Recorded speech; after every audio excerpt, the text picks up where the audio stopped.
Every time I drink porridge, I have to grab a handful of dirt and sprinkle it into the bowl. Then I use my fingers to stir it in evenly. Finally, I gulp it all down like a starving wolf. Only because this is the daily ration for us laborers. Adding dirt to the thin gruel is the only way to stave off the hunger. But today, although I have not had a single drop of water, I just sit on the ground, making no move to fight for the porridge. It is because this body I have transmigrated into is in such a pathetic state to have lasted until now. I have already used up every ounce of my strength. Just as I feel my last breath slipping away, my younger brother, Fang Mingyuan, rushes over. Brother, here is half a roasted cake for you. He risked his life today just to snatch this one cake. The other half is kept for the person lying beside us, our father, who is also too weak to even lift his eyelids. As for himself, he only drank a bowl of dirt-mixed gruel to fill the void. I take the cake and stuff it into my mouth. I chew slowly and force it down, but my brother keeps staring at me with a fixed gaze. He senses that something is off with me today. I do not look like the walking corpse I was a few days ago, just waiting for death. But soon, the light in his eyes dims again. What is the use, anyway? It is our fate to be treated like beasts of burden. Sooner or later, we will all end up buried in this riverbank. I have only just arrived in this world. How could I understand the complicated thoughts swirling in his head? I can only stare blankly at the blocked section of the river ahead. Days of torrential rain have caused mudslides. Silt and debris have completely choked the Seven-Star River. And this river happens to be the mandatory route for the Emperor's southern tour. The deadline for the project is fast approaching, yet not even half of the waterway has been cleared. The overseers are as anxious as ants on a hot skillet, in order to report back to the Emperor and claim some decent credit for themselves. They brandish their whips daily to rush the progress. They do not give a damn about our lives. I keep my eyes on that stretch of the river. Gradually, a spark begins to ignite in my gaze. Because in my past life, I studied hydraulic engineering. I suddenly grab Fang Mingyuan's hand. I have a way to finish the project ahead of schedule. Take me to see the overseer. I can get us all out of here. But who would have thought? My brother's face turns pale with fear the moment he hears this. His complexion goes white as a sheet. He shakes his head repeatedly in refusal. Before I can even react, I see an old man approaching the overseer in the distance. My lord, this lowly one has a way to finish the work on time. Please have mercy. Reward this lowly one with a full meal, and I will present my method immediately. But to our horror, once the overseer hears this, he lashes out with his whip instantly, striking the old man until he falls to his knees, begging for mercy. There is not a shred of pity in that overseer's eyes. Whip after whip follows, until the old man finally goes silent. Only then does Wei Tishan pull back his whip. Before leaving, he even spits on the old man. Old fool, are you tired of living, trying to swindle a meal out of me? Did you not ask around to see what kind of man Wei Tishan is? If you really had a way, what were you doing all this time? Coming out only now. Do you take me for a fool you can play with? I grip my brother's hand. I am completely stunned by the scene. If I had spoken up impulsively just now, the person lying there right now would have been me. Lingering fear washes over me. My legs are trembling uncontrollably. Suddenly, an inexplicable and strange vision flashes before my eyes. In the vision, my brother Fang Mingyuan rushes out like a madman to snatch food. But before his hand can even touch the cake, he is beaten to the ground by the overseers. And lying nearby at their last gasp are actually father and I. I raise my hand and rub my eyes, thinking I might be hallucinating from extreme hunger. I thought I was hallucinating, but in the next second, several lines of large text popped up in my vision. Skill awakened, mystic disc of destiny. As long as there is physical contact with others, you can view their recent fortune and destiny. But the price is consuming your own lifespan. Current consumption, 3 months of lifespan. I had just finished reading these words, and before I could even process it, a wave of intense exhaustion surged over me. My legs went weak, and I almost collapsed headfirst. 3 months. This body is already as fragile as paper. Losing another 3 months. Isn't that just adding insult to injury? But no matter what, this is at least a path to change my destiny. I forced myself to look up, looking at my brother with a feigned look of confidence. Come with me to see the overseer. My brother panicked instantly. Are you crazy? Did you forget how that old man just died?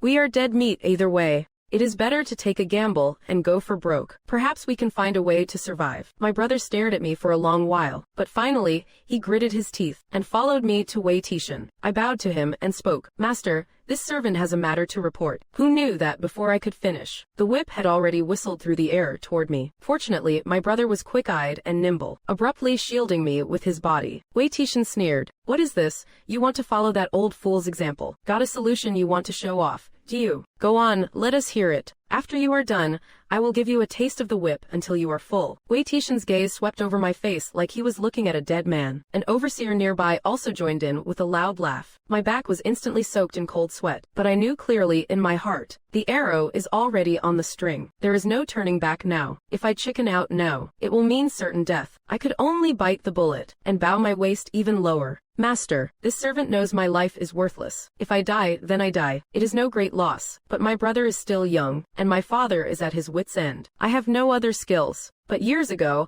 I learned a bit of divination from an immortal. Before I die, I wish to perform a reading for you, master. I only ask that if the divination comes true, you could look after my family. Wei Tishan originally thought I was going to beg for money. He did not expect that I only asked him to protect the lives of my brother and father after the prediction. And so, he said nothing, just stared at me coldly for a long time. My brother stood to the side, his heart nearly jumping out of his throat, just as he was about to pull me down to kowtow for forgiveness. Wei Tishan suddenly spoke. Fine. How do we do this?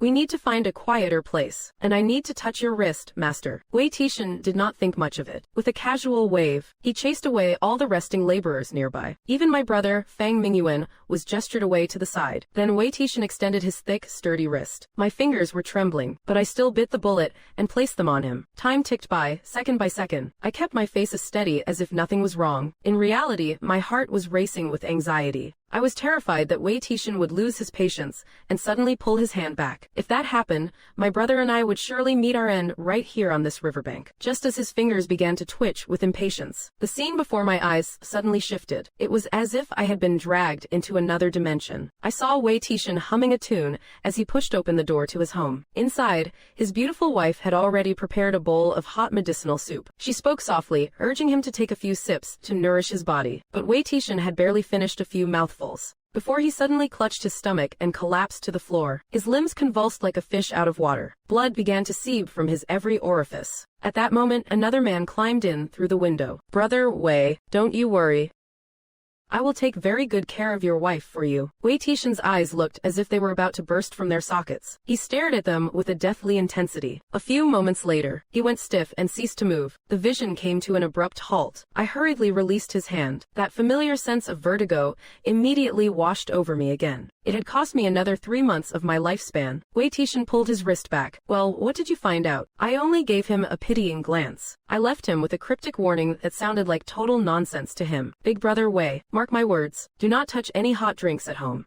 Whatever you do. After speaking, I supported my weak legs and turned to walk away, trembling with every step. Wei Tishan frowned. He stared at my retreating back for a long time without blinking. Deep down, he did not believe a word of my superstitious mumbling. He had not had a day off in half a month. Where would this hot drink at home even come from? Yet my gaze had been like that of someone looking at a dead man. Coupled with that vague, nonsensical warning, it left his chest feeling tight and stifled. An indescribable sense of unease took hold of him. My brother saw that I had returned safe and sound. Only then did he breathe a sigh of relief. To be honest, he did not expect much from me. After all, the original owner of this body was just a decent-looking, useless scholar. He was good for absolutely nothing on a normal day. What use could he be in a life-or-death situation like this? Once we returned to our resting area, Father heard that I had gone to provoke the overseer. He immediately gave me a fierce earful, scolding me up and down. He kept scolding and scolding, until he suddenly gritted his teeth. He made a decision that gave both my brother and me a shock. From now on, do not give me your flatbread anymore. I will go collect my own portion. If I can't get any, I will just starve to death. Father, do not talk such nonsense. I won't abandon you. We are innocent people. It is those bastards who framed us. But as soon as those words were spoken, memory fragments of the original owner suddenly surged through my mind. It turned out the Fang family used to be a fairly well-off farming household in this region. Only because Father was at the market and witnessed young Master Zhao abducting a girl in broad daylight, he stepped forward to speak some reason, and thus he earned that man's grudge. The Zhao family had ties to a powerful official in the capital. They had always ruled Qing County with an iron fist. Whatever they said was law.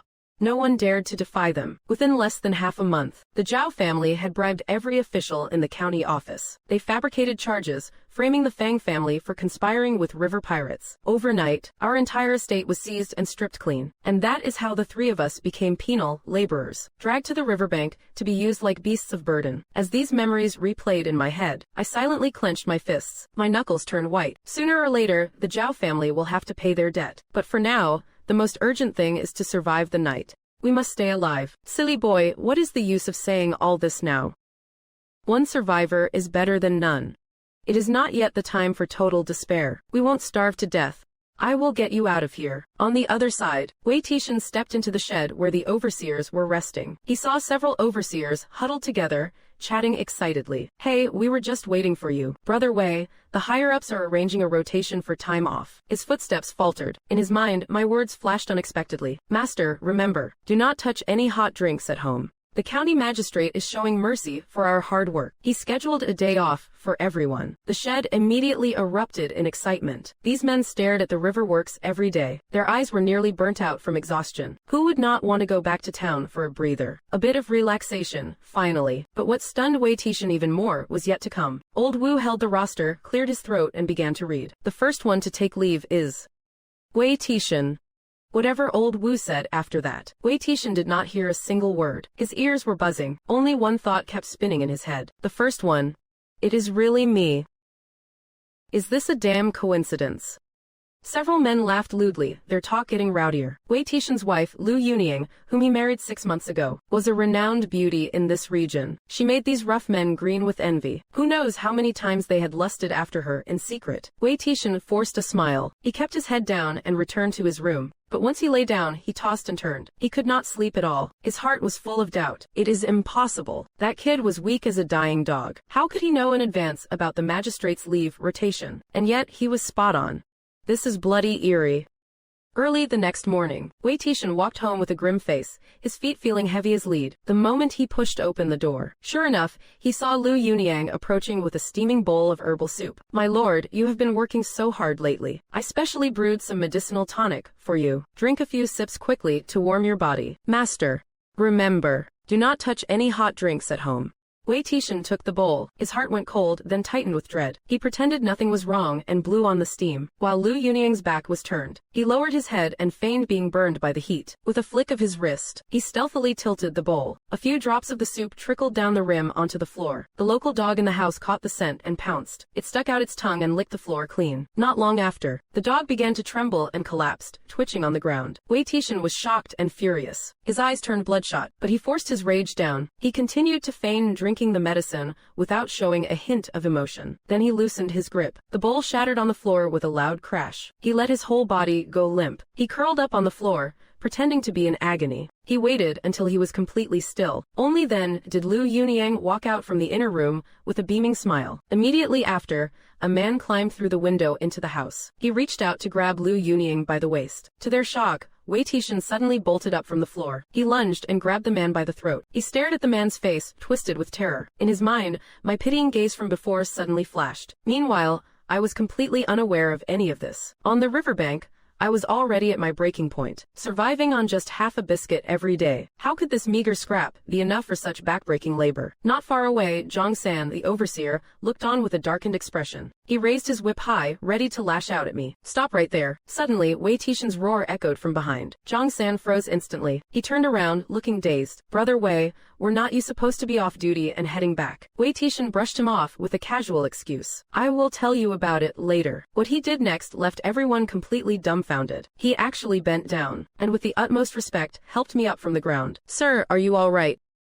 Let me help you go rest. As soon as those words were uttered, Zhang San turned to stone on the spot. Who did not know that Wei Tishan was famous for his explosive temper? When had he ever been this polite to anyone? Wei Tishan did not care for the stares of others at all. He only carefully supported me, leading me all the way to the small cabin where he rested. Along the way, the laborers all stopped their work. Their eyes were wide with disbelief, popping out like brass bells. My father and brother's expressions were even more dramatic. It was as if they had seen a ghost in broad daylight. Walking in front, I appeared as steady as a rock, but in truth, my hands inside my sleeves were shaking violently, because I knew, this time I had played my cards right. But in the next instant, a flood of information surged into my mind. The mystic disc of destiny. To divine the fate of others is to alter one's own destiny. Every time I successfully change another's fate, I can extract life force from their destiny to replenish my own lifespan. I can even trigger bonus rewards. System. Detected the host has successfully changed target Wei Tishan's fatal calamity. Consumed lifespan, 3 months.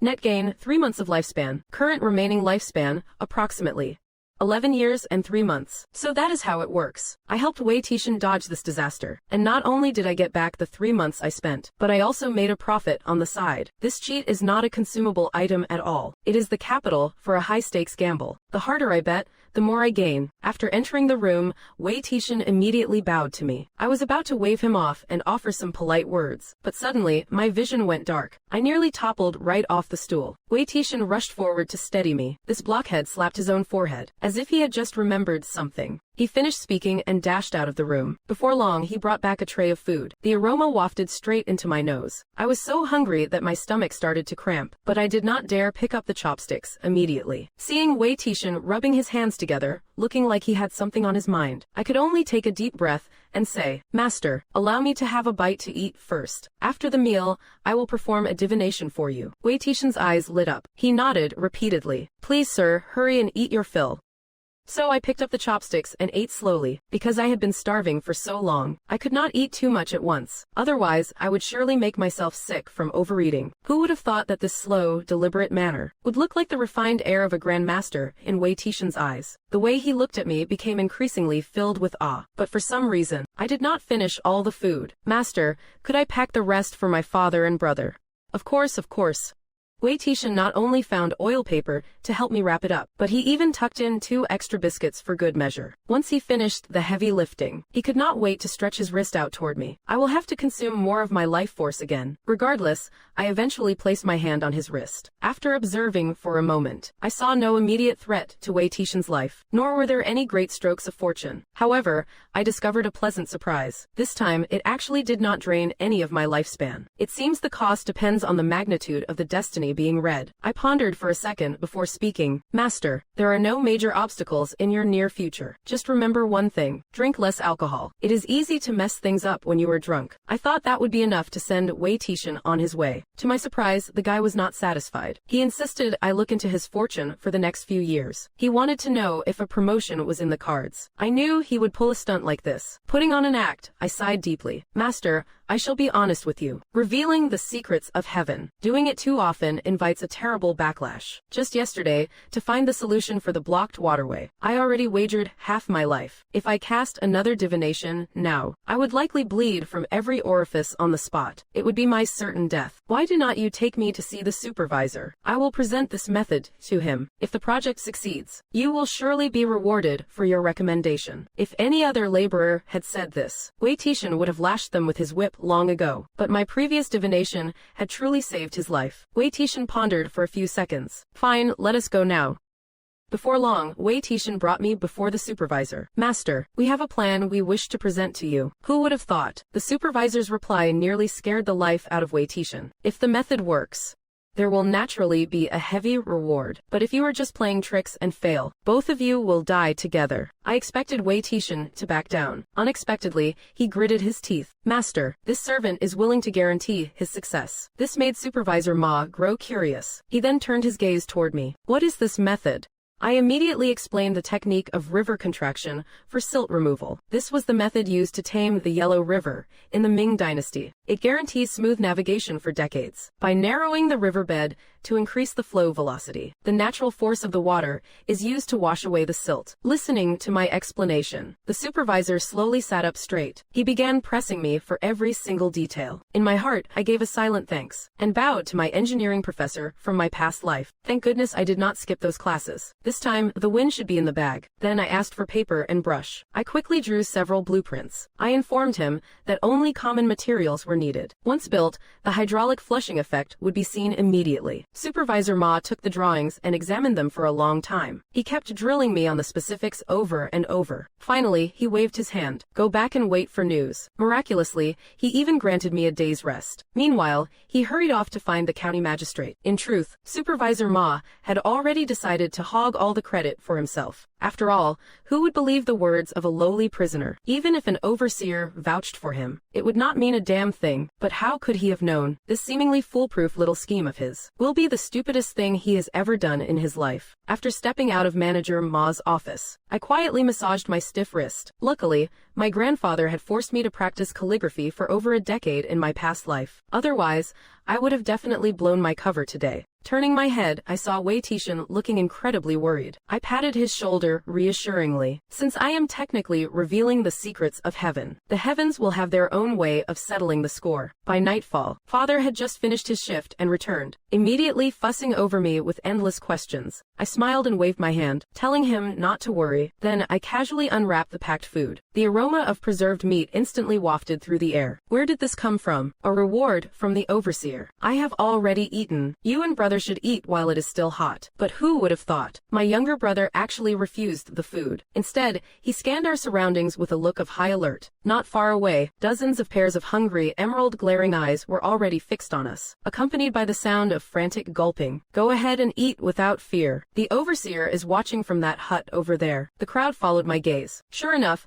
Wei Tishan was standing at the entrance with a bowl in hand. His sturdy silhouette radiated a subtle but terrifying intimidation, causing those who were about to creep forward to shrink back instantly. Father's hands were trembling violently. He tore off a small strip of preserved meat. As the savory fat melted in his mouth, his eyes instantly welled up with tears. Brother took a massive bite out of a roasted cake, chewing so heartily that oil dripped from the corners of his mouth. In the past half-month, this was the first time they had eaten a truly satisfying meal. Father, who had been ready to sacrifice himself for us, now had a glimmer of hope rekindled in his eyes. Brother grinned widely. Brother, if we could eat like this every day, I would not have to keep fighting others for scraps. He spoke lightly, but hearing it made my heart ache with sorrow. This past half-month, if brother had not risked his life to steal food, our family would have starved to death long ago. I looked at my brother with a solemn expression. From now on, you do not have to fight anyone.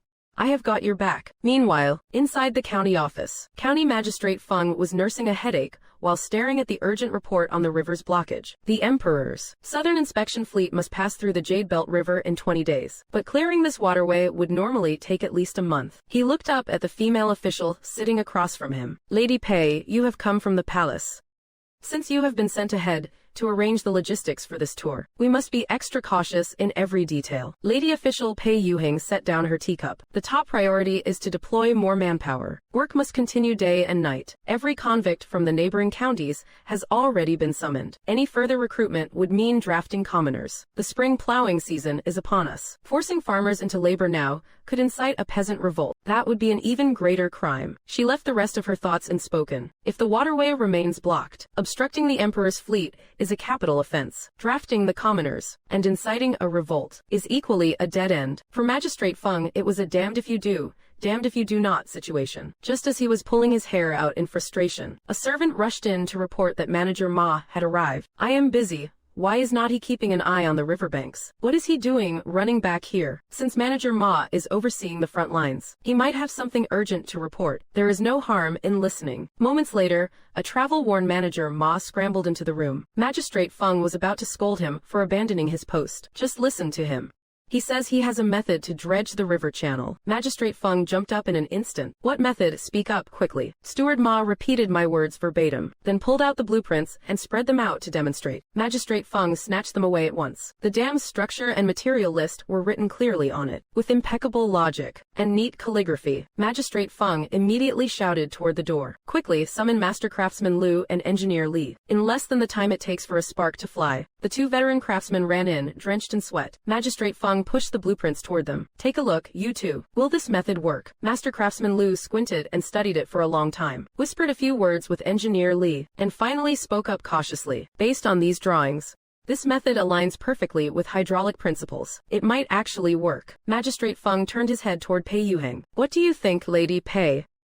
To his surprise, Pei Yuheng did not answer. Instead, she was staring blankly at the writing on the blueprint. Her slender fingers traced gently over the characters. After a long pause, she murmured something seemingly irrelevant. This handwriting is quite beautiful. Finishing her sentence, she tightened her expression and regained her indifferent composure. As things stand, we have no choice but to treat a dead horse as if it were alive. Let Steward Ma start the work overnight. Early the next morning, my one-day leave had come to an end. I had to pick up my shovel again to dredge the river channel. However, not long after I started digging, the overseer suddenly ordered everyone to stop. The laborers looked up one by one, completely bewildered. They saw Steward Ma nodding and bowing, leading Magistrate Feng toward us. Pei Yuheng followed half a step behind, her graceful figure partially hidden beneath her robes, which caused the group of rough men's eyes to pop out of their heads. Wei Tishan took advantage of the chaos to squeeze in beside me, swiftly stuffing an oil paper parcel into my hand. Steward Ma gave this to you. He said to keep your mouth shut, but I seem to have expected this long ago, merely nodding my head and calmly accepting it. Wei Tishan opened his mouth to speak, but in the end,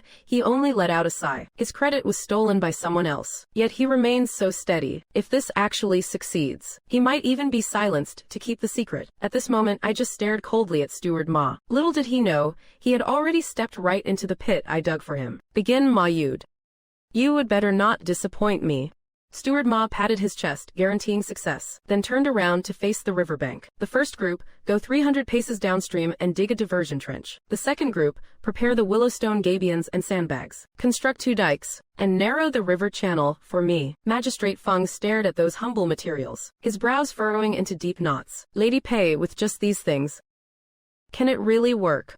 Whether it works or not, we will know in a moment. Magistrate Feng took the opportunity to glance at her slender waist, before reluctantly withdrawing his gaze. Steward Ma watched as the river surface gradually narrowed. Before his eyes, images of silt being washed away seemed to emerge already. He was already imagining the promotion papers in his pocket, feeling utterly smug. When the river channel was finally narrowed to 30% of its original width, the water flow suddenly surged with lightning speed, fiercely scouring the blocked river downstream. The murky sludge began to dissipate, visible to the naked eye. Mingyuan, look.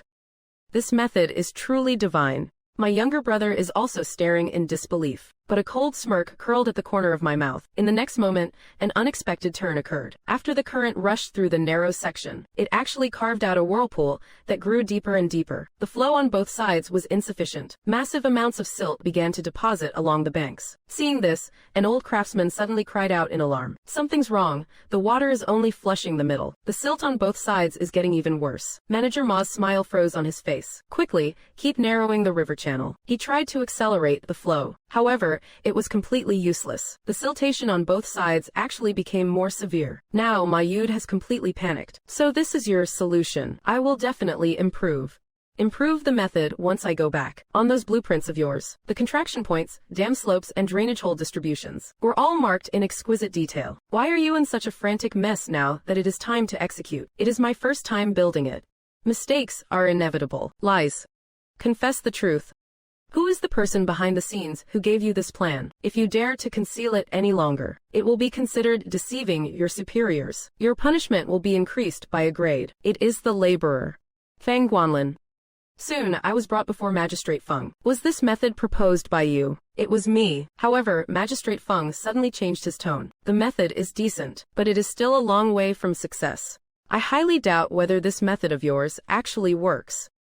It will definitely work. Magistrate Feng scrutinized me for a moment, just as he was about to wave his hand to let me proceed. I suddenly interrupted him. If the method succeeds, could your honor exempt my family of 3 from forced labor? Are you trying to blackmail me? This humble servant would not dare. It is just that if this method succeeds, the efficiency of clearing the river could increase more than 3-fold, using the lives of my commoner family to ensure His Majesty's fleet travels without obstruction. It should be a bargain worth making. Magistrate Feng stared at me in silence, just as I was feeling uneasy. Fine, I will take that bet.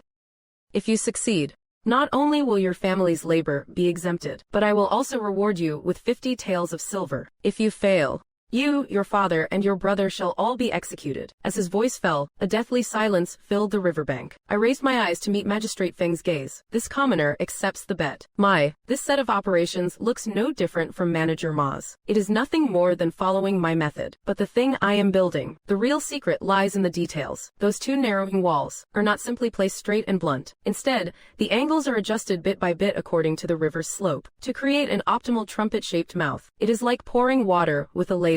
Is the force the same when you pour it straight versus at an angle? Beside me, Master Craftsman Lu's cloudy old eyes suddenly brightened up. Is this setup meant to let the water clear the path itself? Wei Tishan watched with a frown. He did not quite believe that changing a shape could turn the world upside down. He quietly glanced toward the dam. He saw Magistrate Feng's face was grim. Clearly, he also maintained a skeptical attitude. Pei Yuheng's brow also furrowed slightly. She came south ahead of schedule this time to pull some strings. This is a test from the Emperor himself. If the river project is botched, her hard-earned career prospects will be dead in the water. Among everyone present, I am the only one who is truly confident. This method is a classic masterpiece of ancient hydraulic engineering. As I shout, "Open the gates!" the laborers pry open the wooden floodgates. The river roars once more as it surges through. The passage is cleared, and gasps of awe erupt from the crowd. Some were hoping for failure. Steward Ma's face has already turned green with envy. Block it back for me. The water scours the riverbed at the perfect angle. Not only is the center cleared, but the silt accumulated on both sides is also swept away. It worked. It actually worked. The flow is more than 3 times faster than before. Wei Tishan's eyes are nearly popping out of his head. Something so simple actually fixed the whole thing. At least my head is safe on my shoulders now. Pei Yuheng leans against the railing, unconsciously leaning forward to get a better look. Her exquisite curves are enough to make any man's head spin. I let out a silent sigh of relief. I should be in the clear now, right? I straighten my collar, walk up to Magistrate Feng, and bow deeply. This humble one has fortunately fulfilled the mission. I am a man of my word. The labor duties for the 3 members of the Fang family are hereby waived. Furthermore, your family is rewarded with 50 taels of silver. Steward Ma is hiding at the back of the crowd. That credit should have been mine. How dare a mere prisoner set a trap for me? Sooner or later, I will make him pay dearly. Just then, Pei Yuheng slowly walks toward me. That high and mighty, mature charm of hers is even more intoxicating. Nearly every man's gaze is glued to her. Even Magistrate Feng, who has a harem of wives and concubines, cannot help but swallow hard. I thought Pei Yuheng was going to reward me too, but instead she asks a strange question. Was the calligraphy on that blueprint written by your hand? Yes, it was. In that case, I shall also give you a grand gift. After Pei Yuheng finishes speaking, she suddenly turns and walks toward the crowd. While everyone is wondering what she is up to, she suddenly draws a blade from the guard beside her. A swift and decisive thrust. The tip of the blade sinks into Steward Ma's chest. Then, she pulls it out without a shred of emotion. Lord Pei Mayud was my trusted aide. You should respect the master before striking the dog. You actually killed him just like that. My hand is a bit out of practice.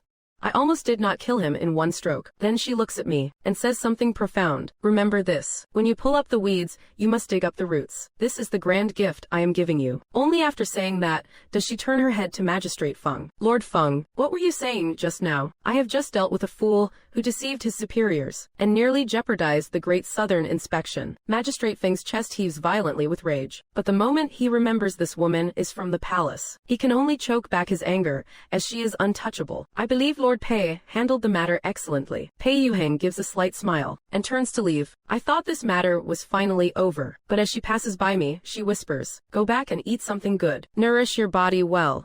In a few days, I will come to you for something." I stare at her receding figure as she walks away. I was completely dazed. If you want something, just ask for it. Why insist on me recovering my health first? That sounds a bit fishy, but I did not have time to overthink it. After explaining the river contraction for silt removal method to Master Craftsman Liu, I took my father and brother back to the county seat. Using the 50 taels of reward silver, I rented a dilapidated small courtyard to settle them in. After several days of eating well and sleeping soundly, my body finally began to recover. When a person is idle, the mind starts wandering about how to live in the future. Transmigrating to this godforsaken place called the Great Qian Empire was quite a blow. Initially, I just wanted to rely on my modern knowledge to make some money, become a moderately wealthy man, and live a comfortable life. But the overseer fears the steward fears the county magistrate. Each layer oppresses the one below. A wealthy person without power or influence is just a piece of fat meat. Everyone wants to take a bite. If I want to live with dignity, I must take the path of the imperial examinations. However,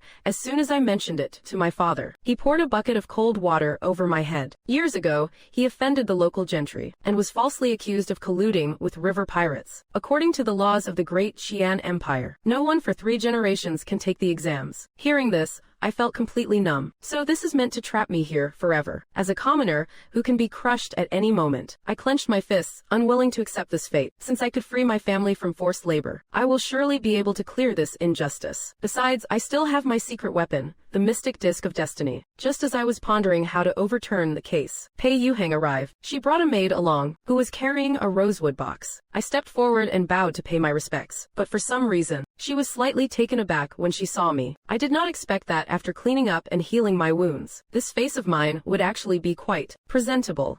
Standing there, I did not look inferior to those noble lords at all. Pei Yuheng's gaze clearly softened a lot. Then she led her maid through the door. I came here this time because I want to ask you for a piece of calligraphy. As soon as she finished speaking, the maid opened the rosewood box. Inside, neatly arranged, was a set of high-quality scholar's tools. Good thing it was not the messy business I was imagining. May I ask, my lady, what would you like me to write? As long as it looks good, anything will do. My mind raced, and I realized immediately, this lady does not understand calligraphy at all, nor does she care for it. This writing is clearly meant as a gift for someone else. For her to personally ask for a piece of writing, it must be for a very important person. Forgive my boldness, my lady, but if this is a gift for someone, what are the recipient's preferences? The maid nearby could not help but roll her eyes. For a man of criminal background, having Lady Pei ask for your writing is a great honor to you. Yet you are being so picky and asking so many questions. But Pei Yuheng could tell that I wanted to cater to the recipient's tastes. It is for a highly respected elder. He is a calligraphy enthusiast who also loves teaching and nurturing talent. I did not dare ask more, and my brain began to work rapidly. Which font from my previous life should I use? What content would be most appropriate to write? Pei Yuheng only cares about whether the handwriting looks good, but she does not realize that true calligraphy is the union of art and soul. The artistic conception must match the characters. Countless famous verses flash through my mind. I recall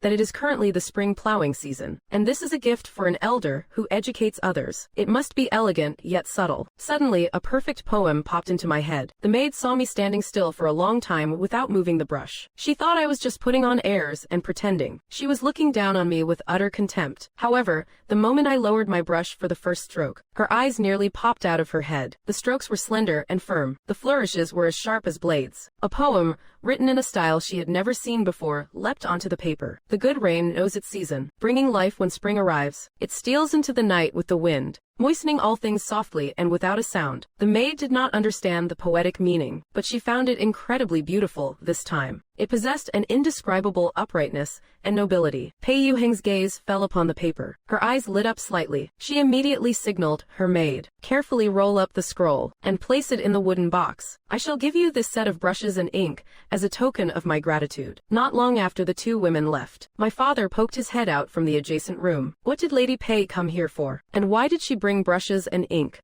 She came to ask for a piece of calligraphy. How could your writing catch Lady Pei's eye? If so, would not she treasure your father's writing as a masterpiece? I just smiled and gave no explanation. The things she gave me, though quite valuable, in exchange for a Dufu poem in slender gold script. She is the one who got the better end of the deal. On the other side, Pei Yuheng and her maid returned to their residence. 7 or 8 collected works were spread across the desk. I do not understand the quality of calligraphy. I only hope to find one piece that Master Su likes, so he can put in a good word for me before His Majesty, and help me escape my awkward, stagnant position in the palace. My lady, you have gone to such great lengths to collect so many. Surely 1 or 2 will hit the mark by luck. That man is the imperial tutor of 3 dynasties. Even though he has retired to his hometown, he has seen countless authentic works by famous masters. I thought I could please him by finding some calligraphy. Now that I have found them, I still have not the slightest bit of confidence. But the arrow is on the string and must be fired. Sink or swim, I must deliver them. Let us see if this blind cat can stumble upon a dead mouse. She asked her maid to help organize them, arranging them by the artist's reputation. The ones with the best chance were placed on top. Those with lesser fame were moved to the back. In the end, only the piece by that unknown man was left. Should we take this one? Just looking at this script is pleasing to the eye. It has an indescribable strength of character, but he is just a laborer who was only recently pardoned. No matter how good the writing is, how great can it be? In the end, she gritted her teeth and brought it along. She casually stuffed it to the very bottom. At the top lay the work of a Hanlin scholar. At the very bottom lay that inconspicuous slender gold script. Whether she strikes gold depends on whether the heavens decide to favor her. Meanwhile, at the Su Manor, Master Su was chatting with his granddaughter, Su Yunshu. Grandfather, look at this river contraction for silt removal method. I heard this was how the 7-star river was cleared. It is truly ingenious. What is even more remarkable is, I heard the person who proposed this method is a young laborer. It is such a pity. A man of action like him likely comes from a humble background. I am afraid he won't be able to enter the imperial court. It seems my Yunshu still prefers elegant and scholarly young men. You are not getting any younger. It is time to take your marriage to heart. Grandfather, you did promise me, if we are to talk of marriage, the other person's talent must surpass mine. Elder Su could only shake his head with a bitter smile. His granddaughter's standards are far too high. She is a master of music, chess, calligraphy, and painting. Ordinary men simply cannot catch her eye. The literary spirit of Great Qian has declined lately. I have not seen a single soulful poem in years. Among the younger generation, one who can rival you is as rare as a phoenix feather or a unicorn horn. Just then, the old butler reported from outside the door. My lord, Pei Yuheng has sent a petition seeking an audience. I refuse to see her.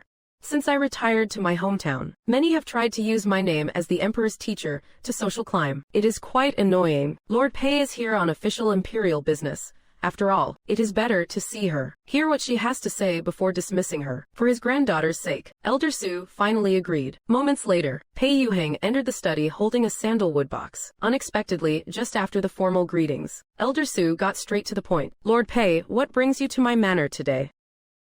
Pei Yuheng did not beat around the bush either. Full of anticipation, she presented the first piece of calligraphy. It was difficult for you to find Zhou Hanlin's work. However, his wrist grew weak in his later years. This piece cannot be considered his best work. Pei Yuheng's heart sank. She forced a smile, and quickly brought out the second piece. Who would have thought Elder Su's next words would make the smile freeze on her face? Isn't this the work of the talent from Wuzhong, Wang Feng? Last month he brought this to my door himself. I did not even accept it then. And yet you managed to dig it up. Pei Yuheng was so embarrassed she wished she could vanish. The hope she held was almost entirely extinguished. Over the next few pieces, Elder Su's critiques became increasingly perfunctory. He even showed signs of impatience, just as he was about to signal her to leave. The old man's gaze suddenly froze. This stroke is as slender as a blade's edge, sharp and hook-like. I have never seen this style before. Though the technique is somewhat raw, the presence is clearly that of a founding master. The author must be creating an entirely new script, intentionally breaking away from old methods. That is why it looks a bit unrefined. Pei Yuheng was completely stunned. The one she had the least hope for was actually favored, but a greater surprise was yet to come. Sneaking into the night with the breeze, moistening things softly and silently. Grandfather, this poem is praising your efforts in education, like a spring breeze turning into rain, nurturing all things, leaving no trace. Yet the profound meaning is fully expressed. Listening to his granddaughter's analysis, it truly touched the old man's heart. Fine calligraphy, excellent poetry. Butler, have this piece mounted immediately. Hang it right here in the study. Then he looked at the bewildered Pei Yuheng. Lord Pei, you have been most thoughtful. His Majesty's southern tour will begin soon. I shall mention your hard work in preparing for the imperial welcome. Pei Yuheng was overjoyed. She quickly offered a deep, formal bow. Beyond her wild excitement, a surge of gratitude toward me rose in her heart. Thinking of that handsome, refined face, her heart unexpectedly skipped a beat. Which great master's hand does this calligraphy come from? Pei Yuheng's expression froze for a moment. To answer Master Su, it is not from any famous scholar. It was written by that Fang Guanlin, the one who presented the silt removal method. What? It was actually him. I thought he was just a laborer who only knew manual work. To think he could write poetry with such profound artistic conception. He understands water conservancy and can even write calligraphy worthy of founding a new school. Just what is this man's true background? If the chance arises, I must definitely meet this young man. In the days that followed, life for the Fang family began to settle down. My younger brother found a temporary job at the docks. There were massive amounts of cargo crates to move every day. The sound of those crates hitting the ground was sharp and heavy. I bet those are all silver coins brought by His Majesty, or perhaps some golden cups and jade vessels. In the Great Qian Empire today, disaster victims are everywhere. Bandits and rebels run rampant, yet the rulers still indulge in such extravagant lifestyles. However, none of that concerns me for now. At the moment, I must focus on investigating the truth behind the Fang family's frame-up. Yet, due to my low social status and my identity as a criminal, I have been hitting a brick wall at every turn. Just when I was at my wit's end, Pei Yuheng suddenly came to find me. She thanked me with a smile for the calligraphy I sent. She seemed to absolutely adore it, though I had anticipated this outcome. I still offered a few humble remarks, but to my pleasant surprise, to repay me, she gave me an unexpected gift of gratitude. It was actually evidence regarding the Fang family's case from years ago. I owed you a favor. Naturally, I would pay it back. I have connections in the palace to pull some old files. It took some effort, but it is done. She said it quite nonchalantly, but I knew this matter was far from simple. I thanked her with great solemnity. I thought this would be enough to overturn the case. Personal favors alone are not enough to reopen a case. His Majesty's fleet will arrive shortly. If you can catch his attention at this critical juncture, only then might your case reach the imperial ears. I listened in silence. I was pondering how to get close to the big boss himself. Pei Yuheng suddenly leaned in close. You are a smart man, and you have real talent. It would be a pity to rot away in this small county town. She was so close that a faint, elegant fragrance drifted into my nose. It made me feel a bit dazed. After meeting with Pei Yuheng, I returned home to find Wei Tishan, who had not shown his face for a while, already waiting. He insisted on taking me out to dinner to repay me for saving his life back then. My mind raced, and I understood immediately. This old fellow has tasted the sweetness of my divine fortunes. He wants to butter me up. I readily agreed on the spot. Though he is a rough man, he is something of a local big shot around here. He has got his ear to the ground. At the dinner table, thanks to your river contraction method, Master, the waterways are basically clear now. Just in time for the Emperor's fleet to pass through. I thought I could rest for a couple of days, but I have been sent to the docks again to receive the Imperial party. After 3 rounds of drinks, Master, could you perhaps read my fortune again? I remembered the last reading did not reveal anything major. It did not cost much of my lifespan either. I reluctantly placed my hand on his wrist. After 10 breaths of time, the images that flashed before my eyes left me utterly shell-shocked. Wei Tishan was dead on the pier during the imperial welcoming ceremony. The air was filled with the deafening roars of battle. The vision flickered and vanished. System: Target Wei Tishan is detected to face a fatal calamity in the near future. Time of death: 3 days from now. Cause of death: caught in an assassination and hacked to death. Weight of destiny: major. This peek into destiny consumed 1 year of your lifespan. Current remaining lifespan: approximately 10 years and 3 months. My heart sank. The lifespan consumed this time far exceeded previous instances. But on second thought, this only proves the immense gravity of the situation. If I can untie this fatal knot, not only can I save Wei Tishan, but I might also influence the safety of the Emperor. The lifespan feedback and rewards for such a feat would surely be incredibly bountiful. Since that is the case, I will certainly take this gamble. Wei Tishan was startled by how pale my face had turned. Master, what happened? Do not go to the pier for the imperial welcome for now. The reward money for the welcome is quite handsome. Besides, the imperial guard is on watch. What could possibly go wrong? I sighed inwardly. His life is his own. I have said all that needs to be said. It should be enough. I hurriedly bid him farewell. My first thought was to run straight to the county magistrate's office. Who would have known that after hearing my words, County Magistrate Feng? His face turned green with rage. The imperial welcome was a task he personally oversaw. The security was as tight as an iron barrel. Where would danger even come from? He kicked me out on the spot. Do not think that just because you have some merit, you can spread such deluded rumors. I had no choice but to turn and find Pei Yuheng. Walking down the road, I suddenly recalled a small detail. My brother mentioned that when they were unloading cargo at the pier, the sound of the crates hitting the ground was sharp and metallic. Those were not some royal porcelain or artifacts. They were clearly blades and weapons. When I met Pei Yuheng, she did not believe me at first either. But once I mentioned the anomalies at the pier, her expression changed instantly. Years of experience navigating the treacherous waters of the court made her alert in an instant. She did not ask how I knew. She directly summoned her maidservant, whispered a few instructions, and handed a command medallion to her trusted guard. Seeing her take such swift and decisive action, my heart felt a bit more at ease. Yet that lingering sense of dread remained suppressed but present. The day of the imperial welcome soon arrived. Banners fluttered across the pier. The crowd was surging like a tide. Magistrate Feng squinted at the guards in their shining armor. With such a grand display, what could possibly go wrong? However, just as the emperor showed his face on the pier, the unexpected happened. Over a dozen men, disguised as peddlers, violently threw down the goods on their shoulders. They drew poison crossbows and began to fire, almost simultaneously, among the guards maintaining order. Several suddenly turned traitor. They hacked down their own comrades beside them. The defensive line was instantly torn wide open. The scene turned into absolute chaos. Magistrate Feng's face turned ashen. He stood frozen in place. It is over. Disaster has truly struck. Right at this critical juncture, hidden guards previously placed in ambush on both sides of the pier charged out. Hidden masters emerged even from the dragon boat, intercepting the assassins head-on. These were all arrangements made by Pei Yuheng in advance. A heart-stopping assassination attempt was suppressed in the blink of an eye. The emperor's face was as dark as a soot-covered pot. He questioned Magistrate Feng on the spot. Magistrate Feng kowtowed like he was pounding garlic, sweating like a pig. My warning from that day flashed through his mind. He was now green with regret. Meanwhile, because Pei Yuheng successfully protected the sovereign, the emperor finally looked at her in a new light. He breathed a long sigh of relief. His gratitude toward me was beyond words. This divination consumed 12 months of lifespan. Changing destiny returned 30 months of lifespan. Net gain, 2 years of lifespan.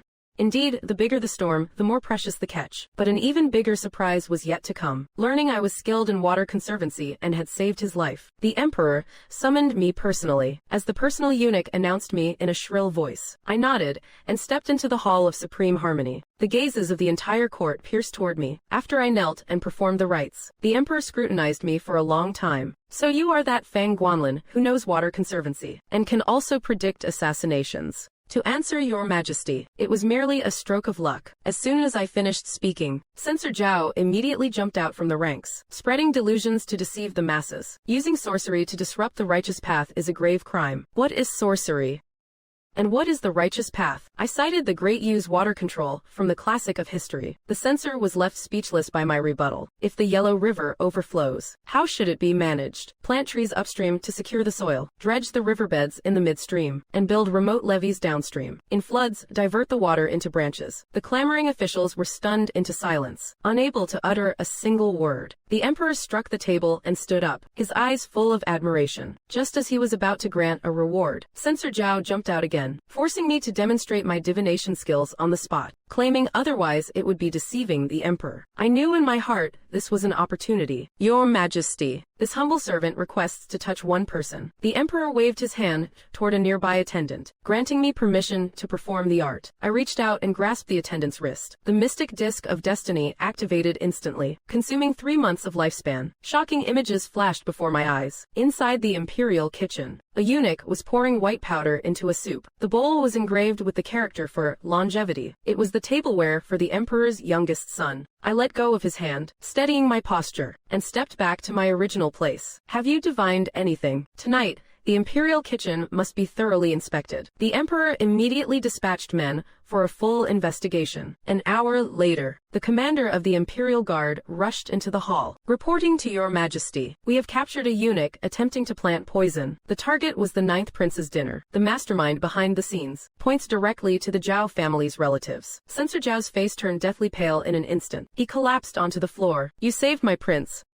What reward do you desire? I only seek your majesty's discernment. Never let a loyal official suffer injustice. These words clearly imply that the Zhao family framed the Fang family. I hereby appoint Fang Guanlin as a 7th-rank secretary of the ministry. He shall remain in the capital awaiting assignment. As for the Zhao family, we shall investigate and handle them personally. Stepping out of the golden throne hall, the sky has already turned dark. Pei Yuheng was indeed still waiting for me outside the palace gates. Seeing me emerge safe and sound, her eyes shimmered with relief, showing a hint of deep concern. Today in the hall, your performance truly made me see you in a new light. I smiled, knowing full well in my heart, this is only the beginning. Upon returning to my quarters, barely seated, a letter was delivered to me. It was signed by Su Yunshu. To think she is the granddaughter of the great tutor, Master Su. In the letter, she praised my performance in the hall today, and invited me for a meeting. I put the letter away safely, realizing I have gained another powerful connection. Lying on the bed, the system notification chime sounds. Ding. Altered the destiny of the ninth prince. Consumed 3 months of lifespan. Reward, 6 months of lifespan. Net profit, 3 months. Current remaining lifespan, approximately 11.5 years. This golden finger system really is like an investment. Winning the debate against the scholars relied on my past life's knowledge. Predicting the poisoning relied on the system's help. But what truly allows me to stand firm is this sense of composure. The Zhao family has lost their wings this time, and they will surely harbor a deep grudge. But staying in the capital to await my post is exactly the chance I need to get close to the center of power. The waters of the great Qian court run very deep, but I am in no rush. Since I could walk this path step by step to this day, I can certainly climb even higher. Outside the window, the moonlight is like flowing water. I drift into a deep sleep. In my dreams, there are no silted banks by the river, only the shocked faces in the golden throne hall. However, life in the capital was not as smooth as I imagined. A 7th-rank secretary is merely a hollow title. The Ministry of Appointments has been delaying my actual posting. Staying in an inn, I worry every day over the mounting bills. When Wei Tishan came to find me, I was chewing on a cold sesame cake. He has now become a minor officer in the capital. The Zhao family used their marital ties to block your appointment. They are also spreading rumors everywhere, calling you a wandering fraud. I smile.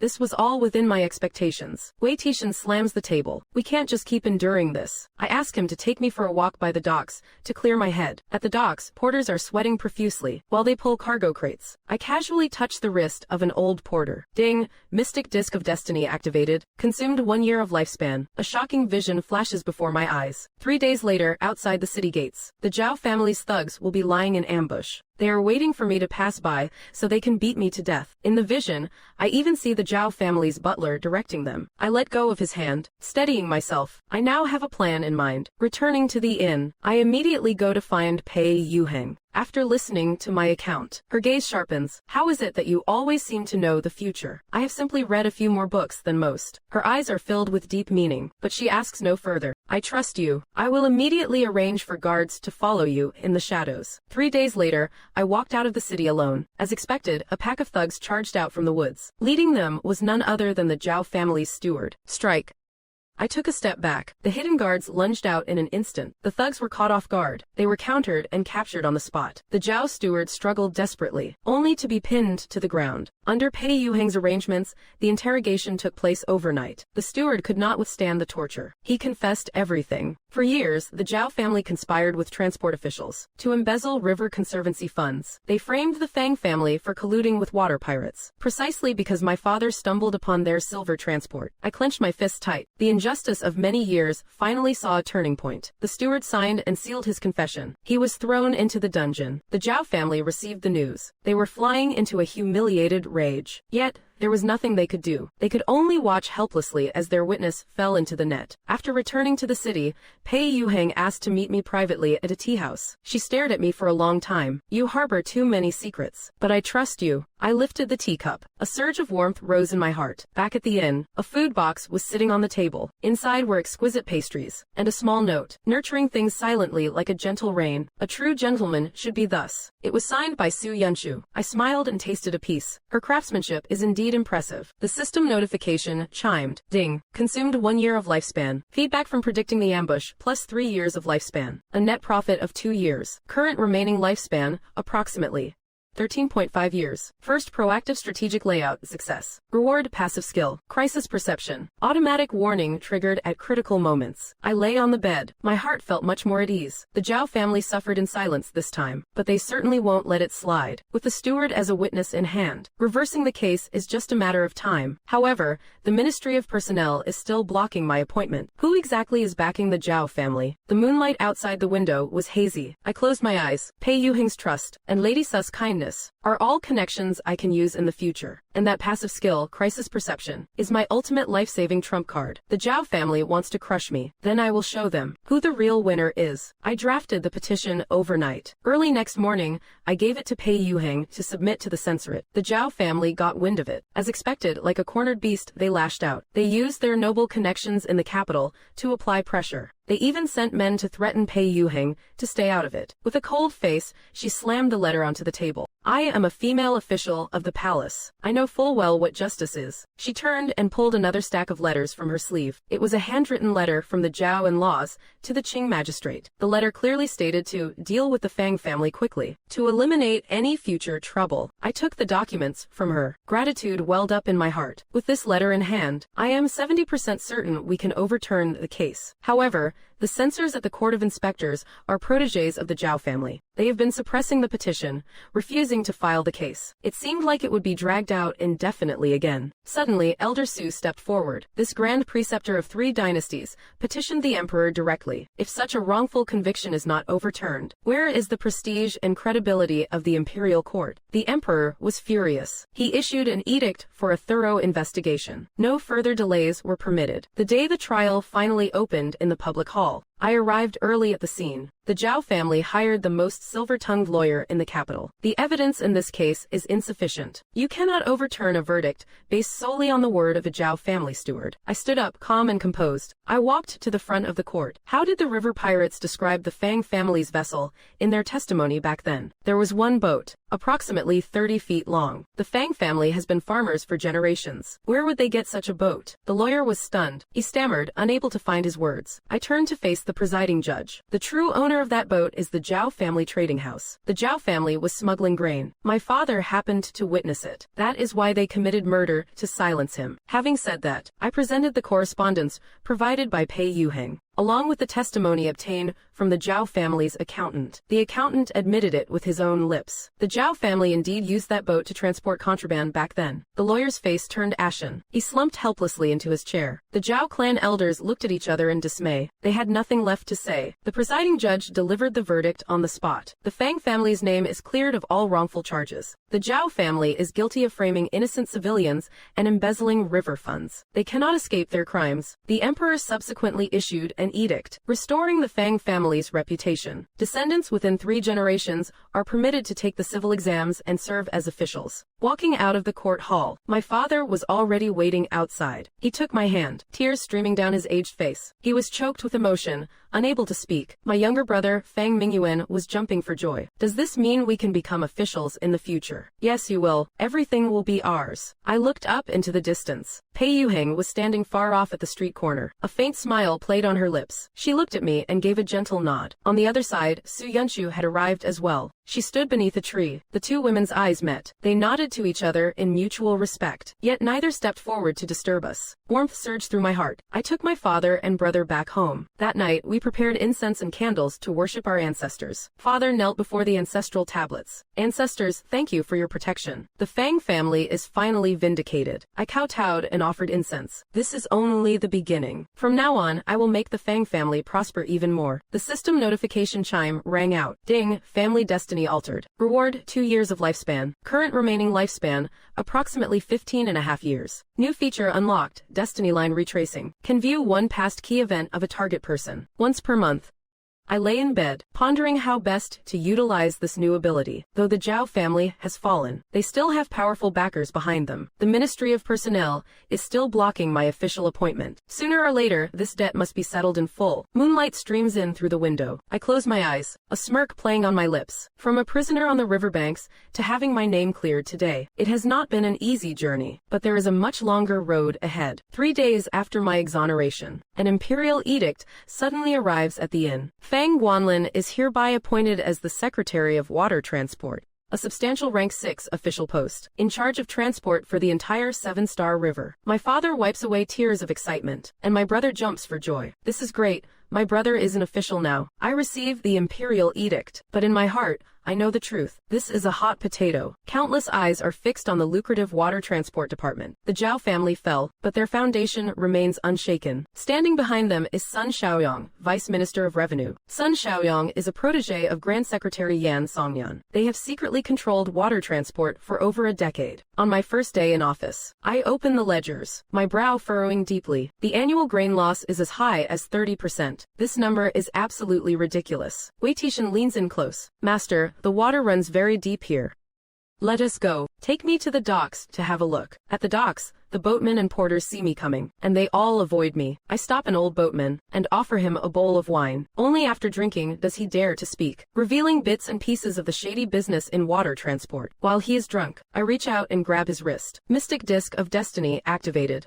Consuming 2 years of lifespan. Images flash before my eyes, making my heart sink. Sun Xiaoyang and the Zhaos are smuggling salt using grain ships. Each shipment is 70% grain and 30% smuggled salt. That 30% loss is just a cover-up for the salt. The profits from the salt go straight into their pockets. I let go and steady myself, already formulating a plan in my mind. After returning to the Yamen, I propose a new system of stage transport and rotation inspections. Checkpoints will be set at every dock, inspecting every ship that passes through. This move directly cuts off Sun Xiaoyang's control over the chain. As expected, Sun Xiaoyang can no longer sit still. 3 days later, while inspecting the docks, my heart suddenly tightens. Danger perception triggered. Threat coming from the left. I dodge to the side. A wooden club grazes my ear and slams into the ground. Several masked men rush out from the shadows. Wei Tishan rushes forward to protect me and takes a blade wound. I help him hide inside a warehouse. Fury burning in my heart. Wei Tishan, take off your clothes. I will wear yours. Quickly. Master, what are you doing?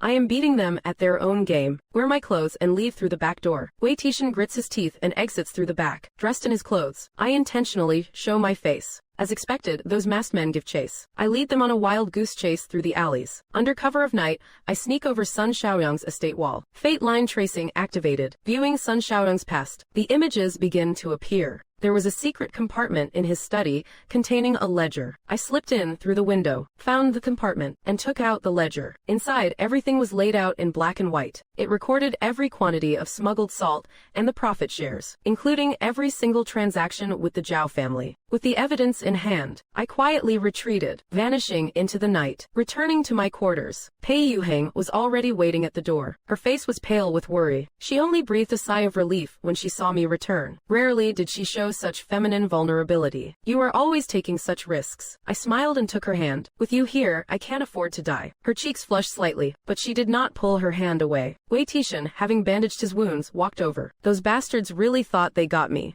I patted his shoulder. I will remember this favor. The next day, a brocade box appeared on the table. Inside was a protective amulet sent by Su Yunshu. She had requested it from her grandfather. Supposedly, it could ward off evil. Looking at the affection from both women, a surge of warmth filled my heart. Consumed 2 years of lifespan to peer into the canal transport conspiracy. Reward 4 years.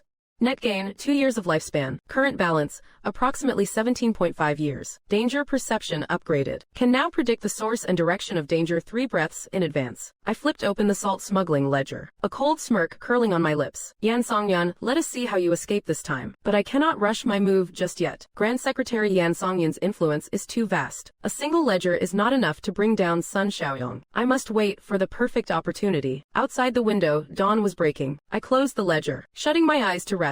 While calculating my next move in my head, the salt smuggling ledger was secretly delivered to the emperor through Pei Yuheng. 3 days later, the imperial edict arrived, ordering the investigation of Sun Xiaoyang. I breathed a sigh of relief, thinking this was a done deal. But the very next day, the political winds in the court shifted abruptly. Grand Secretary Yan Songyan personally stepped in to defend Sun Xiaoyang. Your humble official believes the evidence is insufficient. A reinvestigation is only proper. Even more ruthless, he instigated the censors to impeach me. Reporting to your majesty, your servant impeaches Fang Guanlin for abuse of power and for illegally searching the residence of a court official. The two factions clashed fiercely in court, the arguments reaching a fever pitch. Though the emperor wished to protect me, Yan Songyan's power was too overwhelming. Half the civil and military officials were his protégés. Ultimately, the emperor could only shelf Sun Xiaoyang's case for now, transferring me out of the Canal Transport Bureau to a redundant, minor position. The day the edict arrived, I stood outside the government office, my face expressionless. Wei Tishan was stomping his feet in rage. This is a goddamn injustice. I patted his shoulder, turned back to the inn, and closed the door. Sitting by the window, I had the evidence,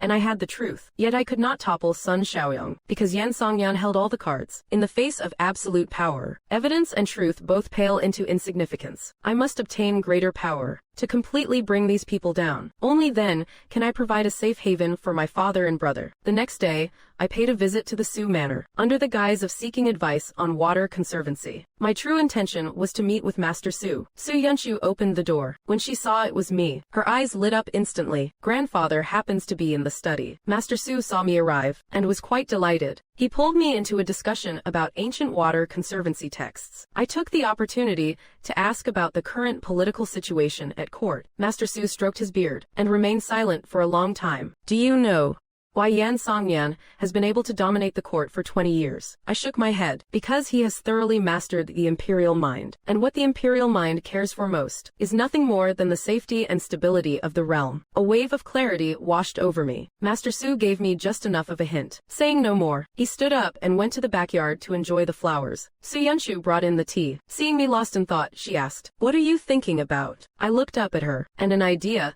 suddenly struck me. May I come often to borrow books from your manners collection? Her cheeks flushed slightly. You are welcome anytime. From then on, Su Yunshu frequently visited my residence. Officially, she was delivering books on behalf of her grandfather. But in truth, she just wanted to see me more often. Each time she came, she would bring a few ancient texts and sit with me to discuss poetry, calligraphy, and painting. She was astonished to discover that I could cite historical anecdotes with such ease. Occasionally, I would offer insights that were entirely fresh and eye-opening to her. Where did you learn all this? An old gentleman taught me in a dream. I was just talking nonsense again, but I could see a growing affection in her eyes. Pei Yuheng also sensed that something was amiss. That evening, she came to the inn. She saw the book sent by Su Yunshu on my desk. She fell silent for a moment, then looked up at me. If you are fond of Miss Su, I will not stand in your way. I looked at her. This woman, who was usually so cold and elegant in the palace, now had a softness in her eyes that I had never seen before. I took her hand. To me, both you and Miss Su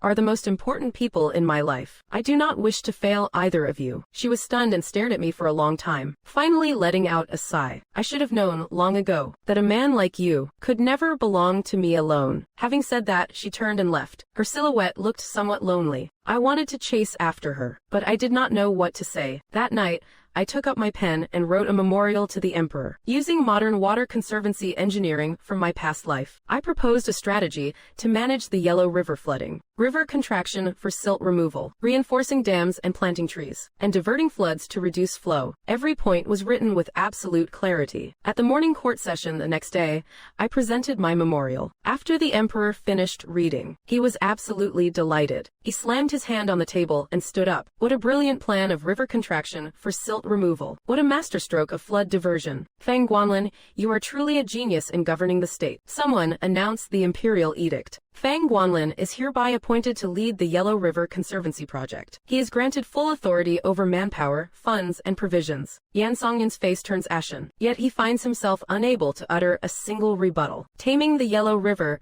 is a matter of national survival. He dares not stand in the way. The entire court of civil and military officials looks on in shock. Those censors who had just impeached me now stare at each other in silence. I kneel and kowtow to receive the decree, knowing full well in my heart that I have won this round. Main quest triggered, the Yellow River Conservancy Project. Completion reward, massive increase in lifespan. Special title unlocked, Master of Water Governance. New ability acquired, Earth Vein Perception. Ability to sense underground water sources and geological structures. I withdraw from the Hall of Supreme Harmony. The sky begins to darken. Pei Yuheng is standing outside the palace gates, waiting for me. Seeing me emerge, her eyes ripple with a soft light. I knew you would find a way. I have you to thank for that. She shakes her head, no longer mentioning the matter of Su Yunshu. Be careful. Yan Songyan will not let this matter rest so easily. I nod in agreement. The Yellow River Project is the true battlefield. Out there, the mountains are high and the emperor is far away. Yan Songyan will certainly try to play dirty, but I have my earth vein perception, my crisis warnings, and over a decade of hydraulic engineering expertise from my past life. It remains to be seen who will have the last laugh. Upon returning to my quarters, a letter from Su Yunshu has already arrived. It contains only 4 words: proceed with extreme caution. I tuck the letter away and lie down on the bed. Outside the window, the moonlight flows like water, but my mind is a surging tide of endless thoughts. Taming the Yellow River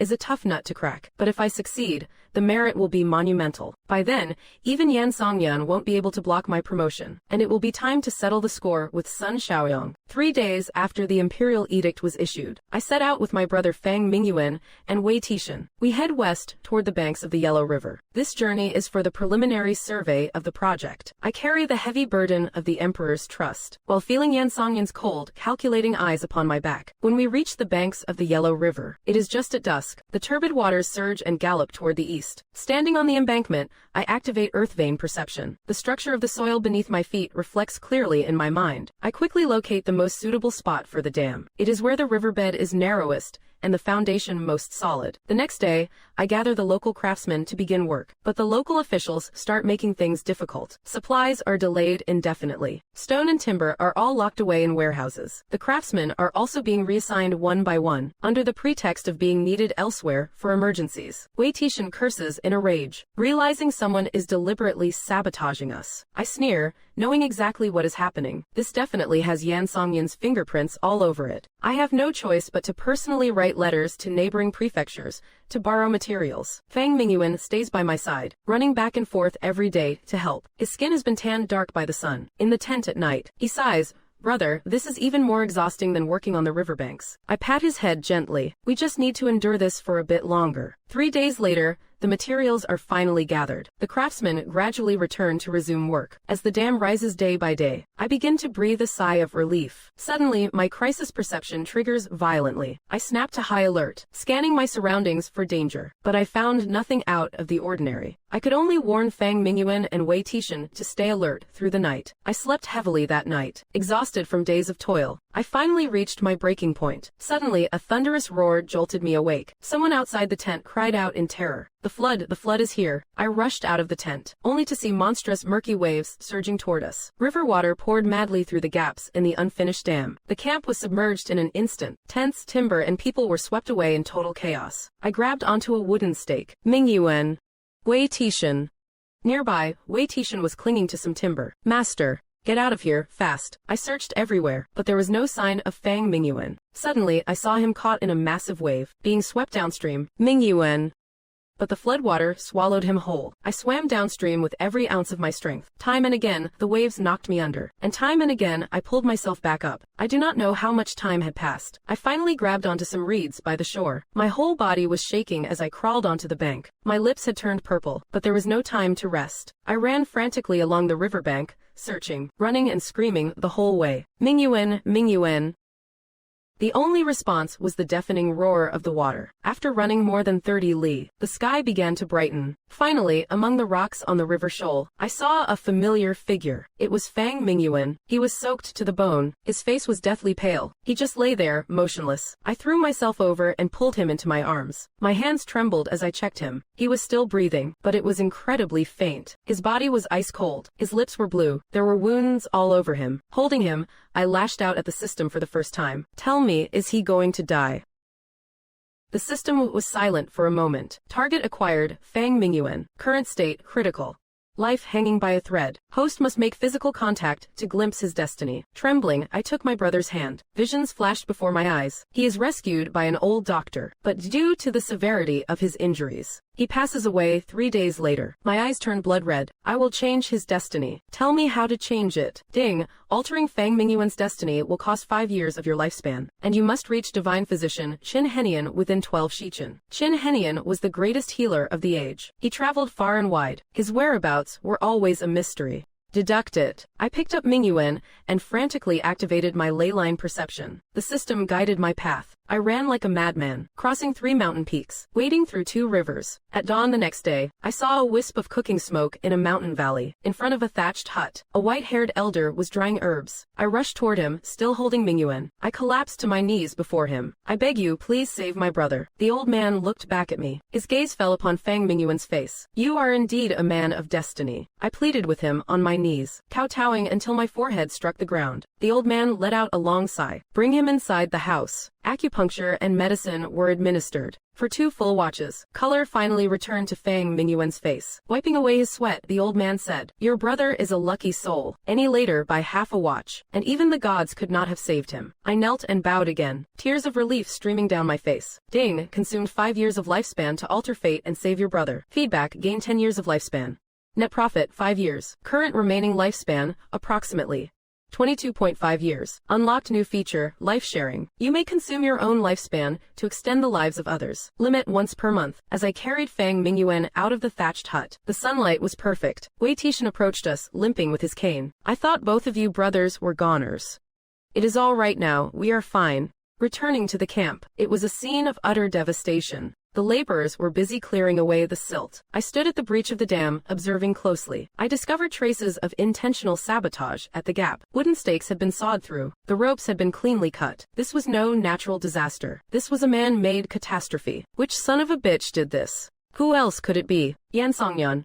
He wants my head on a platter. That evening, Pei Yuheng suddenly appeared at the camp. She looked travel-worn and weary, her face pale as a ghost. Seeing that both Fang Mingyuan and I were alive, she lost her composure for the first time in public. She threw her arms around me, holding me tight. "You scared the life out of me."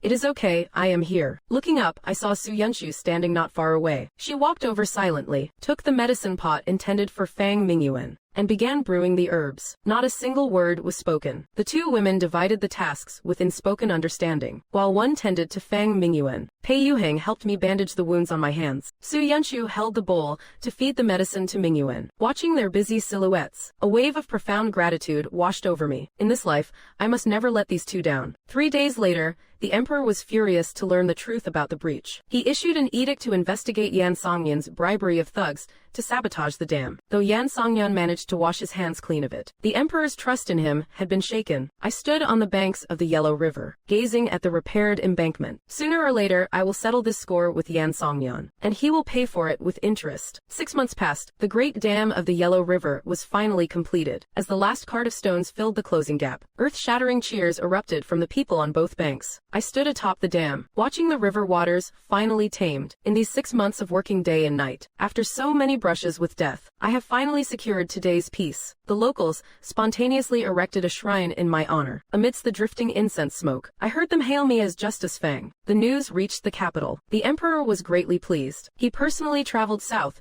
to inspect the Yellow River. Standing atop the great dam, he gazed at the gentle waters beneath his feet. The emperor patted my shoulder. "Good, good, good. Issue an imperial decree. Fang Guanlin is promoted to Vice Minister of Works, a 3rd-rank official, bestowed with the golden casket of the Master of Waterworks. I knelt and kowtowed. My eyes swept over the accompanying officials. Yan Songyan stood among the crowd, his face ashen with rage. I knew he was losing his cool. On the way back to the capital, my danger perception suddenly flared with a frantic warning. Ding, over 30 assassins detected lying in ambush ahead. I made a split-second decision. We took a detour by the waterway instead. 3 days later, we safely reached the west gate of the capital. Those assassins waited on the main road for 5 whole days. Yan Songyan is truly playing for keeps. He wants me dead. The morning court session on the 2nd day of my return. Holding my memorial high, I stood within the hall of golden chimes. I publicly presented the complete evidence of Sun Xiaoyang's private salt smuggling ring. Ledgers, correspondence, and witness testimonies, everything was accounted for. Furthermore, there were letters from the past few years, detailing Yan Songyan's protection of his followers. Yan Songyan was livid. He signaled his cronies to launch a verbal assault, accusing me of slandering a high official of the court. With malicious intent, the censors stepped forward one after another, spitting accusations everywhere in a frenzy. I remained calm and unruffled. I flipped open the Great Qian Law Code, rebutting them point by point. Every sentence was logical, and every word cut to the bone. I knew every statute by heart, and every piece of evidence fit perfectly, without a gap. Those censors were left utterly speechless by my counter-arguments. Yan Songyan's face turned from pale to purple, his entire body trembling. At the critical moment, Elder Su stood up with shaky steps. This mentor to 3 emperors spoke softly, yet every word carried the weight of a mountain. This servant personally witnessed Yan Songyan alter the late emperor's final decree. The late emperor originally intended for another prince to succeed him. But Yan Songyan conspired with the eunuchs to forge the will. The entire court erupted in an uproar. The emperor's face turned grim. Thoroughly investigate Grand Secretary Yan Songyan's manner. Soon, the imperial guard found a hidden compartment in Yan's study. They seized the original decree and evidence of the forgery. The evidence was irrefutable. Yan Songyan collapsed to the floor. The once all-powerful Grand Secretary now lay on the ground like a dead dog. Strip Yan Songyan of all his official ranks. Throw him into the high prison. Execution to be carried out on an appointed day. Sun Xiaoyong, as an accomplice, was sentenced to asset seizure and beheading. The entire Zhao family's assets were seized and the family executed. Not a single soul was spared. I stood in the imperial court, watching those once mighty nobles, one by one, having their official hats removed, and being dragged out of the hall of golden chimes. But my heart did not feel the satisfaction I had imagined. Flashes of the past appeared, eating dirt porridge on the riverbanks. The despair in my father's eyes. My brother's silhouette as he fought for a piece of flatbread. And the fellow laborers who died on the river shores. The emperor stepped down from the dragon throne and personally helped me up. Dear Minister Fang, having you by our side is like a fish finding water. I knelt and kowtowed, knowing full well in my heart that all of this has finally come to an end. Walking out of the hall of golden chimes, the sky was beginning to dim. Pei Yuheng was standing outside the palace gate waiting for me. Rarely, she was dressed in casual attire. She wore an elegant, simple gown. Seeing me come out, her eyes shimmered with emotion. I am cooking tonight to welcome you back. I nodded and followed her. We arrived at her residence. The door opened to a table set with 4 dishes and a soup, steaming hot and fresh. Wearing an apron, she was busy at the stove. The cold, aloof palace official was gone, leaving only a woman waiting for her beloved to return. I stood at the doorway watching for a long time. A warmth I had never felt before welled up in my heart. There was another knock at the door. Su Yunshu entered, carrying a small jar. This is the plum blossom wine I brewed myself, to welcome Master Fang and wash away the dust of travel. The 3 of us sat together. Candlelight flickered on the table. Fang Guanlin, you are now a high-ranking official of the 3rd rank. It is time to start a family. Su Yunshu lowered her head in silence, a faint blush spreading across her cheeks. I looked at both women. If you are willing, I, Fang Guanlin, will never fail either of you in this life. Pei Yuheng was stunned. She stared at me for a long moment. Su Yunshu lifted her head, tears glistening in her eyes. The 2 women locked eyes. Neither said a word, but the affection in their gaze said it all. That night, we drank a lot of plum blossom wine. It was sweet and smooth at first, with a long, mellow finish. Pei Yuheng's cheeks turned crimson from the wine. She leaned against my shoulder. I have waited so long for this day. Su Yunshu slumped on the table, her eyes drowsy and blurred. She was mumbling something unintelligible. I helped them into the room one by one. Then I sat alone in the courtyard, looking up at the star-filled sky. Ding, main quest, Yellow River Conservancy project completed. Reward, 10 years of lifespan. Current balance, approximately 32 years. Special title unlocked, Divine Master of Water Control. Permanent boost to ley line perception range. Side quest, Overthrow Chancellor Yan completed. Reward, 8 years of lifespan. Unlocked new ability, Intervention of Fate. Can consume lifespan to slightly alter the trajectory of others' destinies. Limit once per month. I closed my eyes, a smile playing on my lips. From a slave on the riverbank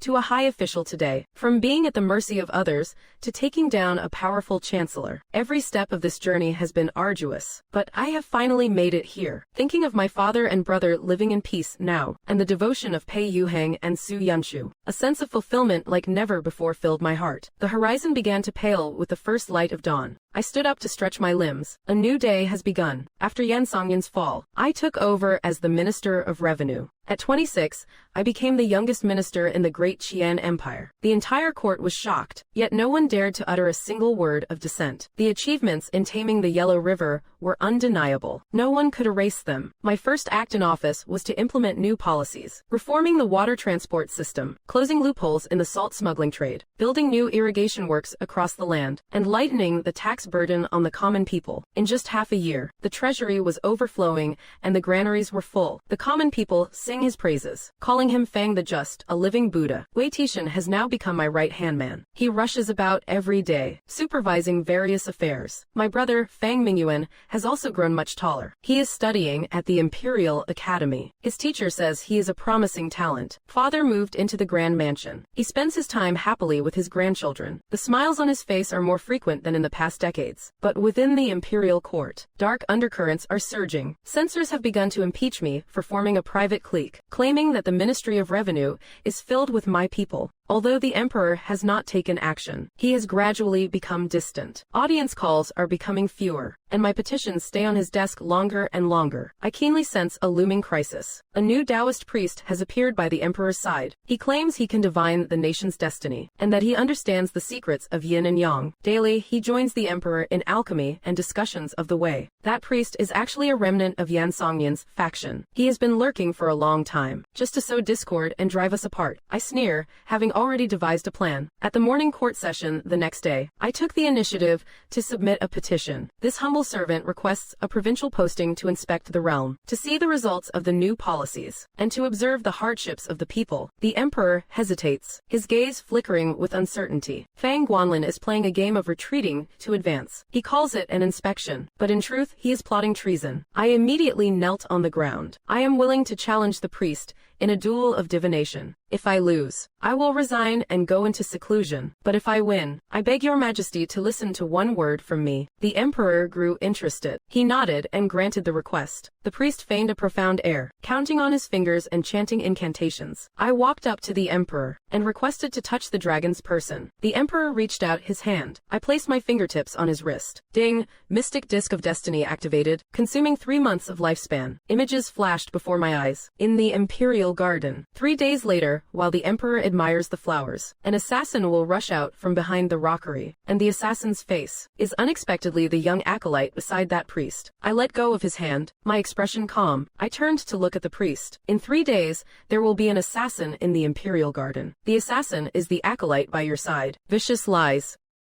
The emperor was half-doubting, but he made secret arrangements. 3 days later, in the Imperial Garden, the emperor feigned interest in the flowers. Sure enough, the acolyte rushed out from the rockery with a dagger. The Imperial guards swarmed forward, capturing him on the spot. Under interrogation, the acolyte confessed the priest instigated it. The priest was a remnant of Yan Songyan's group, lurking there for revenge. The emperor was furious. He ordered the priest's immediate execution. After that day, the emperor summoned me to the imperial study. My dear Minister Fang, we almost believed the lies of a villain, and nearly wronged a loyal subject. Your Majesty is wise. This humble servant would die 10,000 deaths for you. From this day forward, you shall serve as the Grand Secretary and a pillar of the state. I kowtow to receive the imperial decree. I knew it in my heart. This long journey has finally reached its destination. On the way back to the manor, Pei Yuheng was waiting for me inside the carriage. You scared me to death. During those days the emperor distanced himself from you. I could not sleep a wink at night. It is all in the past now. Returning to the manor, Su Yunshu came out to greet us. I was truly worried that something would happen to you. Holding one of them in each hand, I walked through the manor gates. That evening, I made a decision. At the morning court the next day, your humble servant begs your majesty to grant a marriage. The emperor burst into a loud laugh. Dear Minister Fang, you have finally spoken up. We thought you intended to stay a bachelor for the rest of your life. Draft the decree. Bestow the marriage of Fang Guanlin to Pei Yuheng and Su Yunshu as equal wives. There shall be no distinction in rank between them. The entire court of officials offered their congratulations. The grand wedding was set for 3 days later. For those 3 days, the manor was adorned with lanterns and streamers. Everyone was kept busy beyond belief. Wei Tishan was running back and forth, arranging the wedding feast. My brother Fang Mingyuan insisted on being the best man. Our father could not stop grinning from ear to ear. On the day of the grand wedding, the entire capital seemed to have emptied into the streets. The commoners crowded both sides of the road, vying for a glimpse of the procession. Pei Yuheng, in her phoenix crown and robes, emerged from the palace. Su Yunshu was equally resplendent in her bridal attire. Setting out from the Su residence, 2 bridal sedans arrived at my manor gate at the same time. I lifted the curtains of both sedans with my hands. Looking at my 2 beautiful brides, a wave of infinite emotion surged in my heart. During the ceremony, first, we bow to heaven and earth. Second, we bow to our parents. When it came to the bow between husband and wives, I bowed once to the left and once to the right. The hall full of guests erupted in laughter when they were escorted to the bridal chambers. It was already the hour for lighting the lamps. I first went to the east wing. In Pei Yuheng's room, the red candles flickered. She sat by the edge of the bed, her bridal veil hanging low. I gently lifted her veil. She looked up at me with shimmering eyes. I have finally waited for this moment. The rest of my life belongs to you. After we drank the nuptial wine, I told her I would go check the west wing. Go on, do not keep her waiting too long. Arriving at the west wing, Su Yunshu was also sitting gracefully by the bed. I lifted her veil. Her eyes were filled with tears. I thought I could only ever watch you from afar in this life. What nonsense are you saying? I will be by your side every day from now on. We drank our nuptial wine together. Go now. She is waiting for you. I returned to the east wing. Pei Yuheng had already changed into her nightwear. Under the candlelight, her skin was like jade. Her eyes were as clear as ripples on water. I sat on the edge of the bed. She leaned into my embrace. Tonight you are mine. Every night hereafter shall be yours. Outside the window, the moonlight was like water. Inside, the red candles flickered. That night was filled with endless tenderness. In the middle of the night, I quietly rose to head to the west wing. Su Yunshu was still awake. Hearing the sound of the door, she sat up immediately. I slipped into her warm covers, and she let out a soft whimper, leaning her head against my chest. I thought you were not coming tonight. How could I not? I pressed my palm against her back. Her body trembled ever so slightly. That night, I went back and forth between the east and west wings several times. It was not until the first light of dawn broke that I finally fell into a deep sleep. When I woke, I had a beauty on each side, two gorgeous women in my arms. Pei Yuheng was pillowed on my right arm, sleeping soundly. Su Yunshu was curled up against my left shoulder, breathing evenly. I looked at them both, from a lowly convict on the riverbanks to today's grand secretary, from being all alone to having lovely wives in my embrace. This journey I have traveled. It was all worth it. Ding, main quest completed, become the first. Full completion reward, 20 years added to lifespan. Current remaining lifespan, approximately 45 years. Special item, Mystic Boat of Destiny can extend lifespan by 10 years. All side quests completed. System is about to enter hibernation mode. Unlocked functions will remain available. Host may continue to use them. I gazed at the system panel. With this golden touch, not only can I protect myself and my family, but I can also do so much more for the people of Great Xi'an. Sunlight streamed in through the window. Pei Yuheng woke up. She rubbed her eyes and looked at me. Su Yunshu woke up too, snuggling closer to my chest. Let us get out of bed. We must go to the palace today to offer thanks to the emperor. The two women rose and attended to my dressing. One handed me my robes.